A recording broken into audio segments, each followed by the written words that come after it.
അപ്പം എല്ലാവർക്കും നമസ്കാരം. എല്ലാവർക്കും നമ്മുടെ പുതിയൊരു വീഡിയോയിലേക്ക് ഒരിക്കൽ കൂടി സ്വാഗതം. ഇന്ന് നമുക്ക് നമ്മുടെ പൊതിച്ചോറ് കിട്ടുന്ന വീഡിയോ എടുക്കാൻ പറ്റിയില്ല. അപ്പം അതിന് പകരം നമ്മൾ രാവിലെ ഇന്നത്തെ ഭക്ഷണം കപ്പ ബിരിയാണിയാണ് വീട്ടിലുണ്ടാക്കിയത്. അപ്പോൾ ആ കപ്പ ബിരിയാണിയുടെ ഒരു ചെറിയ വീഡിയോ ആയിട്ടാണ് ഞാൻ വന്നിരിക്കുന്നത്. എല്ലാവർക്കും വീഡിയോ ഇഷ്ടപ്പെട്ട് കഴിഞ്ഞാൽ ലൈക്ക് ചെയ്യണം. അതോടൊപ്പം തന്നെ നിങ്ങളുടെ അഭിപ്രായങ്ങളും നിർദ്ദേശങ്ങളും കമൻ്റായിട്ട് അറിയിക്കുക. പേജ് ഒന്ന് ഫോളോ ചെയ്യുക, വീഡിയോ ഒന്ന് ഷെയർ ചെയ്യുക.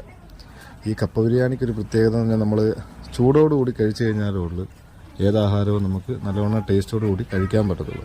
അപ്പോൾ ഈ കപ്പ ബിരിയാണി അതുപോലെ തന്നെയാണ്. അത് നല്ല ചൂടോടുകൂടി കഴിച്ചു കഴിഞ്ഞാൽ മാത്രമേ നമുക്കത് ടേസ്റ്റ് നമുക്ക് നല്ലവണ്ണം അനുഭവിച്ചറിയാൻ പറ്റത്തുള്ളൂ.